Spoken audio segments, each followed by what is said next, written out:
Hello, everybody. I am Luna, owner and operator of Luna's Enlightenment, and this is Luna and Friends, where we talk about spirituality, mind-body alignment, and we have a guest star every week where they're able to share their stories and their journeys and basically what they do for the collective.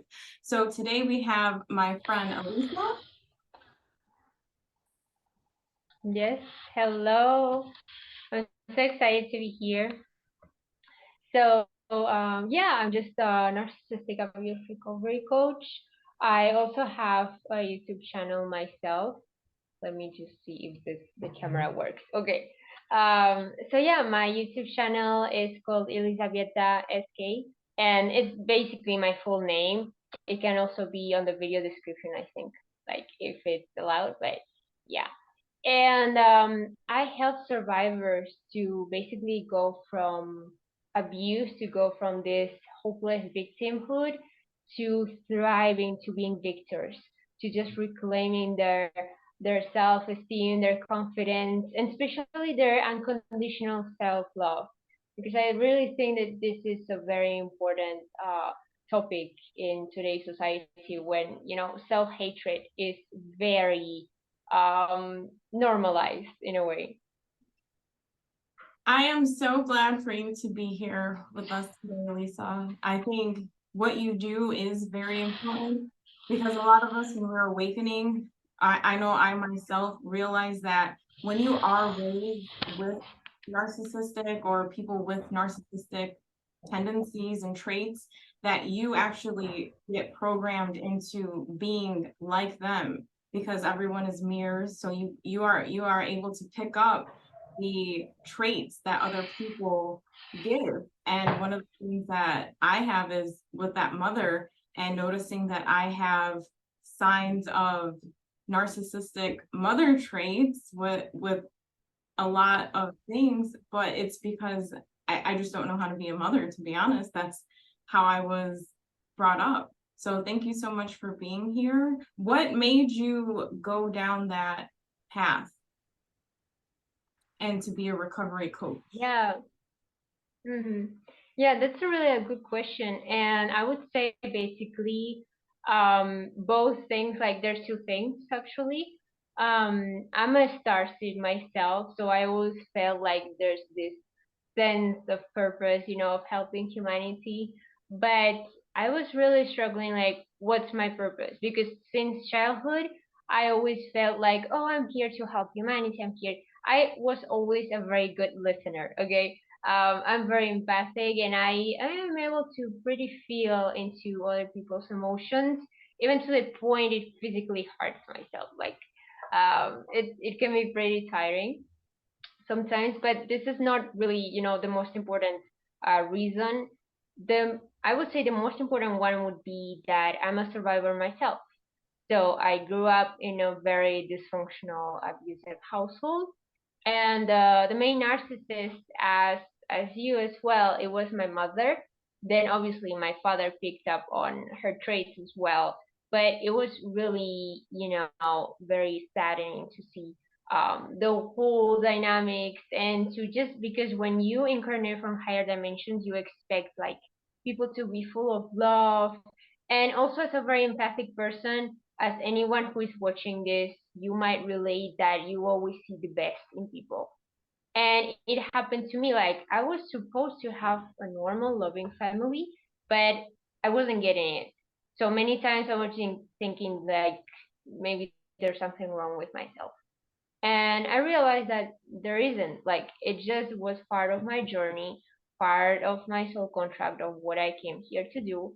And from this experience, I now guide and empower individuals to go from victim to basically full potential, like to make you, to help you know that there's always hope and that you can always reclaim the self love. I love that. Thank you so much for your service. It's crazy. You just said hope, and I've been struggling as a business owner and having this space here, and financially it is difficult with me not having a job and having any steady income. So basically, I literally make my own income, and usually it's all to go towards the shop here. So I mopped up and cleaned this morning, and I lay down and did like a really deep meditation, and I probably like dozed off. So when I got up, I have this decoration piece, and it says hope on the door. So when I woke up, I lifted my head and I looked at it, and I said, I just got to have hope. And I know things, you got to just go through it and push through. And I just kept saying hope all day this morning, and you referenced it. So that is definitely true. Just knowing that our journey is basically where we're all out of lot align, and what we have to do is get ourselves aligned spiritually, mentally, physically, emotionally, all of that. And I have a big belief that utilizing the elements is what's needed. So earth, air, water, and fire. And one of the things that you were talking about, and the reason why I'm kind of going down this route, is when you had said that um about being that coach, and how we need to not be in that victim, and that's the emotional. And then for me, I'm like, as a coach, I focus on confident building, which that's the fire. And you need it all. It's not just a one-stop place, because it's true. Like, you have to get out of that victim mentality and victim way of living. Otherwise, that's all you're going to be attracting, is that, because it's still embedded in your in your subconscious and your DNA, all of that. So it's not just having the confidence, it's knowing your worth and knowing that this is just how life is, and we got to overcome it. And then also a lot of forgiving. That, I think that's one of the biggest things, is being able to not only forgive the person, but forgive yourself for allowing that abuse. Or for me, I'm starting to get angry because of all the people that I've allowed. So it's more like anger towards myself.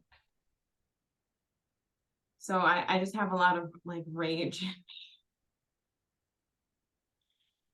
Yeah, it's very common to feel angry, especially when you just repress your emotions in childhood.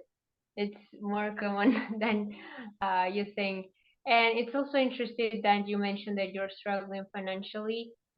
This is another problem that many narcissistic abuse survivors struggle with, because like money is related to your ability to feel safe, to feel grounded, basically your root chakra. I mean, like your first three chakras, but your root one in particular.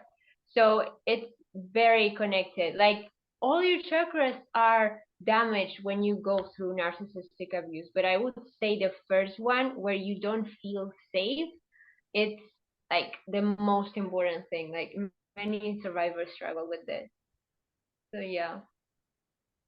Yeah, that's interesting. And I also too study the chakra system. So one of the important things is, when you live in the first root chakra, and when that's in balance, that's like fear. That's where you're basically living in survival mode only, and where your only objective is to get your basic needs. So food, water, shelter, um, sex, all of that. Like, it's the lower thing. So it's not even necessarily love. It's just those things just to survive. And as you begin to move up and release a lot of things and clear out and balance your chakras as you go up, you'll be able to find your passion, get your own courage and motivation, move up to your heart, be able to speak truth and your wisdom, live in a detached world, and then just receive inner knowing and guidance, where your life is moving at a flow state constantly. Exactly, exactly. I agree so much. And yeah, it's just really important to work on your chakras also when you're a survivor from abuse.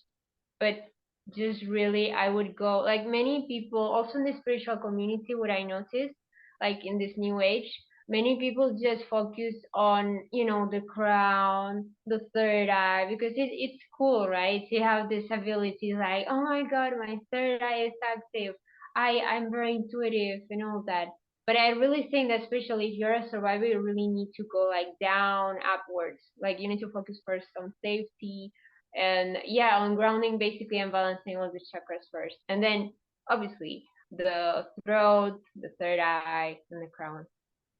I actually completely agree with you. And I actually watched a video because I began kind of my own studies and basically my own program for this. And then I kind of set myself back because I started watching other videos. And one of the gentlemen that I was watching, he has great videos, but he was like, start at the crown and work your way down. And then I'm like, okay, you know what? That kind of makes sense. But now that I'm seeing it, I think it's mirror. So I feel the feminine has to start with the root and work their way up because we already got the inner knowing. We're able to easily detach more and we're more self-expressive. But however, with the masculine, they have to start with the crown and then work their way down so that they can get that closeness to the divine and get the messages from the spirit realm and be connected with that, because we feminines need to get more connected with the earth realm, because I know all of us be daydreaming in our little delusional world, but we have to come back down and we have to make things happen and make those dreams become reality. And I feel with the masculine, they already got that security. Most of them probably are good with money or stable, but however, they don't dream big and they don't know that there's so much more out there, where us feminines, we're like, look, I can be a millionaire in like a month.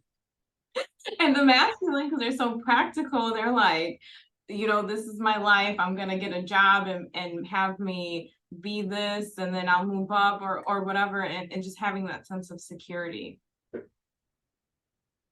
Yeah, exactly. You've been telling this, and these are pretty good points. Like, I agree. Especially like the feminine, we're here to teach, especially men. Um, from our intuitive insight, the oracle, like in Greece, for example. Uh, and not only like in Greece, but in many other places. But the feminine, like it's more connected to intuition, and we're really here to remind the masculine of, aside from from our own wisdom, but also from their own, to them to connect with their own chakras, the higher chakras. So yeah, I completely agree actually. Yeah, definitely. So I'm gonna pull some cards to see what your energy is at. Okay, I'm excited. So you two said that. So when did you begin your spiritual journey? I began in when I was a teenager, around like 16, 17. Okay. Yeah, and that actually was the same time, around the same time, like I got my breakthrough in a way, like when all of this started. Like I decided I'm not going to live this life anymore. I'm going to actually make a change, because yeah, it was crazy. Like I fainted in the middle of the street because I wasn't sleeping. I was stressed with the exams from high school and all that. So I just woke up in the ambulance, and I just realized, okay, this cannot be anymore. Like I need to change. I said the same thing, the exact same thing. I literally was like, this isn't the life that I want. Like, either I'm not gonna be here anymore or my life has to change. Like, I was just so fed up. So I completely understand that. Like, it's like you just know that there's so much more and so much more potential. So I think a lot of that is that built up anger kind of like just rising up, because it's like, I could be so much more and so great and do so much than this limited being that I am Yeah. currently. And especially when we grow up, I don't know about you, I think you will relate, but especially when we grow up with abusive household families, that they limit us, like we try to fit into this mold, into this square box. And from my case, I used to be like the golden child. I used to be the perfect daughter that I always got straight A's, perfect grades, all of that. But then I just fainted, and then I'm like, I don't want to be that anymore. Yeah, most definitely. For me, I grew up in a very middle class. It was like where we live, it's all mostly a lot of people are city workers, so they help out, they're community helpers, they're doing their, their jobs and they work for until what, 65 and then they retire and that's their life. They buy their house, they raise their kids, and I'm just like, I don't want this life. I want more. Like this just seems so like I don't like boring.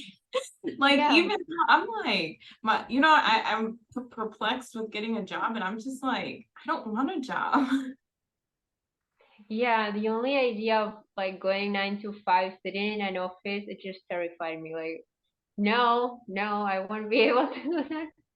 Yeah, like I get into it. Like I don't know if that's like my masculine side where it's like, okay, you know what? I need a job. I need to get security. I need to bring in revenue.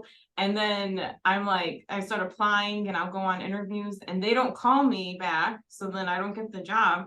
And then out of nowhere, I start booking workshops and coming up with like ways to bring in revenue and things like that. And I'm just like, look, I don't need a job. I have to be my own job. So I think a lot of it comes with the discipline. And when I know personally, when I'm experiencing like lower vibrational victim mentality, my abundance is not great whatsoever. Like it's literally at zero.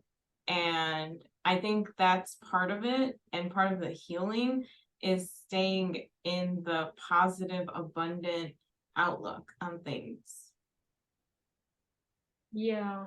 It also has a lot to do with gratitude. Like I know it's really hard, like when you're living in survival and lack, and you're like, oh, but I don't have anything. It is really hard to see what you already got.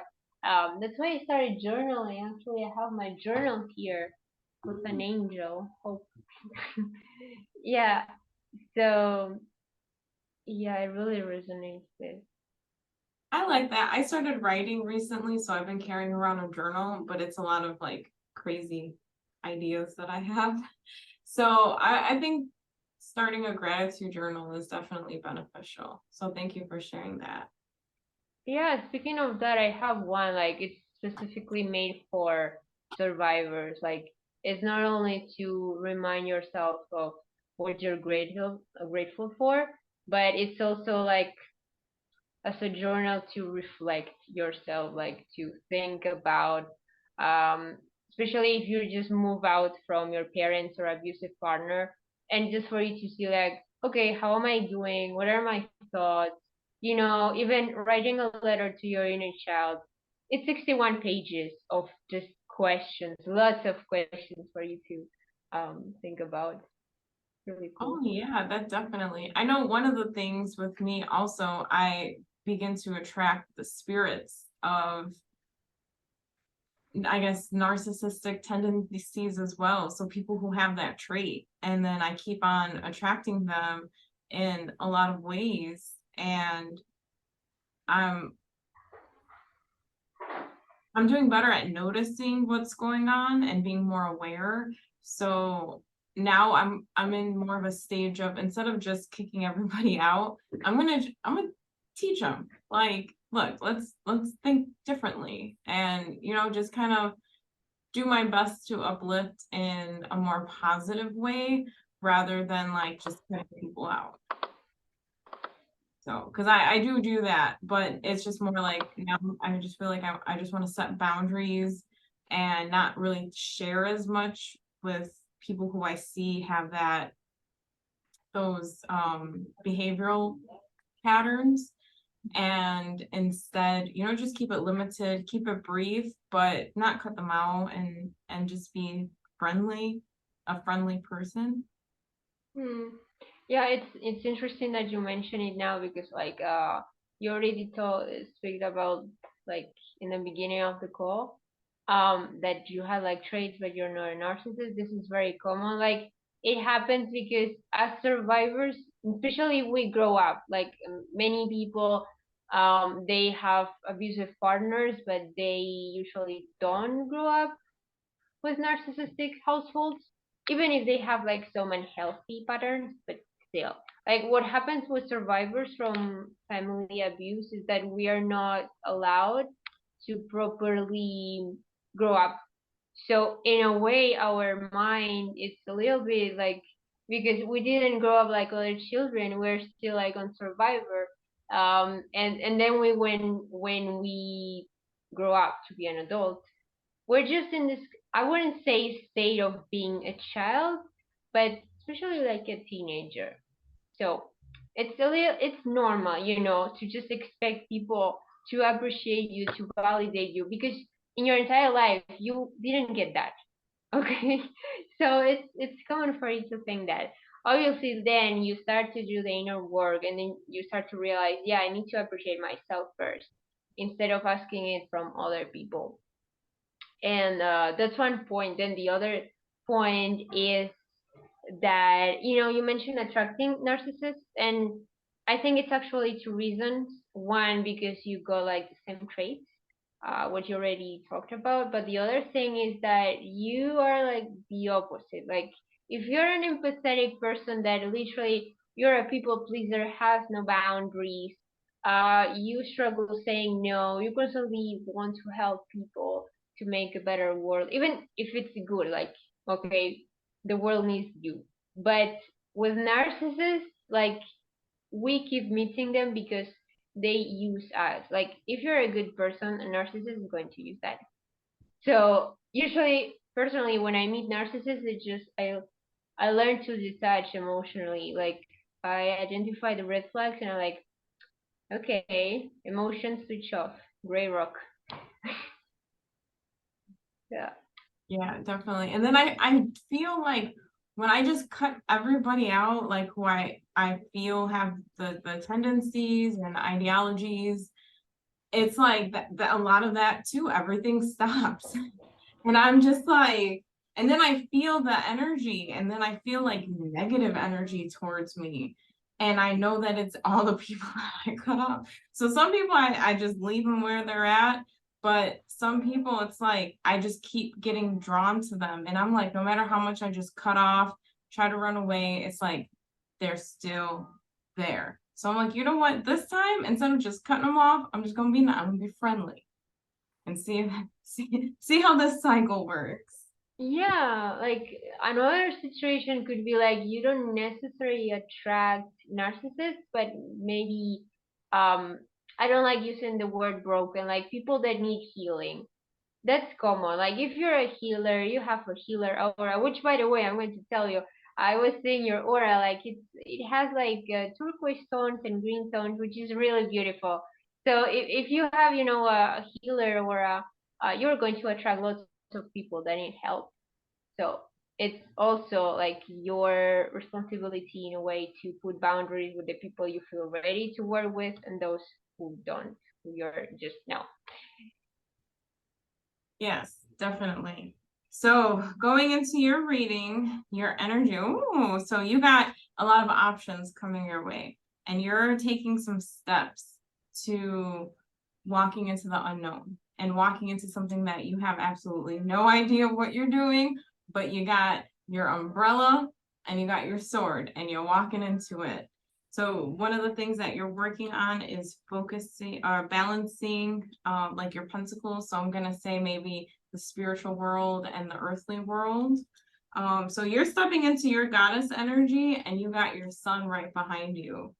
So you are working on your masculine, your happiness, your inner, your solar plexus, and then you got with the Empress. So basically you are ready to just start thriving. I'm so excited for you. In the middle, you got the Three of Pentacles. So this is coming together with people who have like-minded ideologies, people basically like people who are all in the same collective as you that want to heal, that want to help. So it's actually time to start working with them. So that's great opportunity for you. So you got the Five of Pentacles and the Knight of Wands. So what I'm feeling is that you go into hardships, and a lot of that happens because you don't stay committed, or you kind of just go in and do the first job and then you go. So maybe with this year, I would say it's time to start doing commitments, maybe more long-term commitments that's going to bring you the happiness and allow you to be the Empress, because the Empress is like someone who's thriving, whose cups are filled, and you're so abundant that you're able to assist others, because you can't help others until your cups are filled. So basically you're leading to getting all of your fulfillment and thriving so much that you're able to pass it on. And like when you walk, you're just smiley, and like everyone else around you just feels that energy, and it lights them up and it lights you up. So it's an energy exchange. Oh, loves. So this is emotional fulfillment. This is like happiness. So you're just leading to great things. So I would definitely just choose where you decide to make your commitments and where you want to be long term, and find the people. And like we were saying with the victim mentality and struggle, I know even us as coaches, entrepreneurs, because we go back into that. It's not like we're 100% cured. That's why it's a practice, and it's things that we have to continue daily doing us. And then we also teach other people our techniques that's getting us through these phases of life. So as we grow, our helper, the people that we're assisting, they grow as well. And then with everyone, it's finding your coach as well, and having a mentor, because it could be different things. Maybe this could be related to your physical hardships, or other things, spiritual, mental, physical, emotional, so things like that. So maybe finding a different mentor, coach, teacher who can help you with that area that you feel that you're not thriving as much in. So even financial, like getting a financial coach, things like that. Like there's so many people out here that everyone can benefit from. Yeah, it really resonates, and I feel like my business is growing, especially these last days. So yeah, I'm really happy. That's great.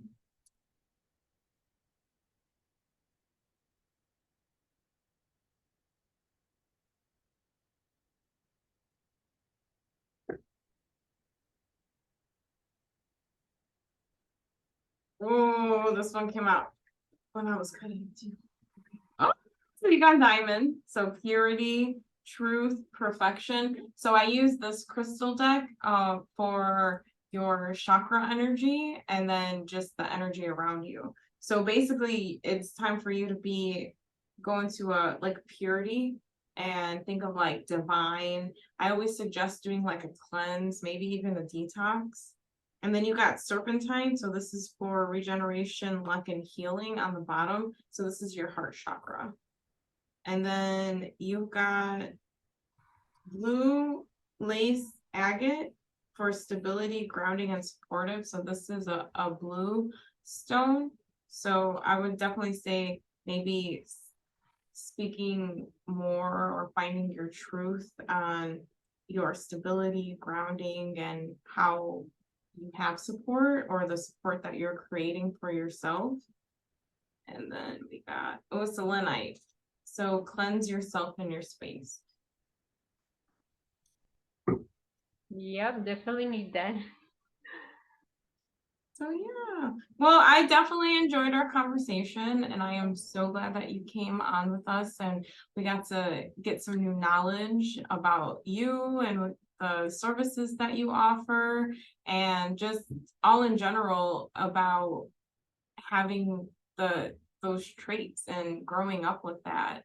So I think a lot of us definitely can relate to it, because I know I feel like I'm a good person. Why do I, like, why does this happen to me? Or why is it that I do things and I'm like, I'm not like that, but it just happens. So, and it's all behavior patterns and learned behavior. It was such a pleasure also to participate in this live session. Thank you so much again. Thank you so much. I'm so happy. And just another thing before ending the call, I would like to remind people that are watching this, like if you're a survivor like us and you need like more support, just please remember that you're never alone. And I have a private community on Facebook where you can always join. There's tons of resources, tons of content where you can get for free and to basically boost your journey. Like instead of wasting years of therapy, there's everything is there. So just for you to remind yourself, okay. Okay, thank you. And how can we find you on social medias again? Yeah, so I have a YouTube channel that is Elisaveta SK. So I'm going to spell it out like it's Elisaveta, like dot, and then SK.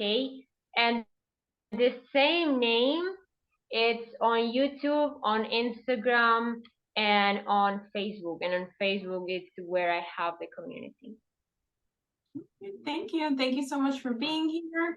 And if you guys would like to follow me, we are on TikTok, Instagram, Facebook, Luna's Enlightenment. And we have a shop here in Chicago. It's South Chicago in the state of Illinois. Feel free to come by, check us out. We have awesome events helping out the community. We are also have a TikTok shop. So if you want to purchase any of our candles, things like that, feel free. And thank you so much. Have a great day.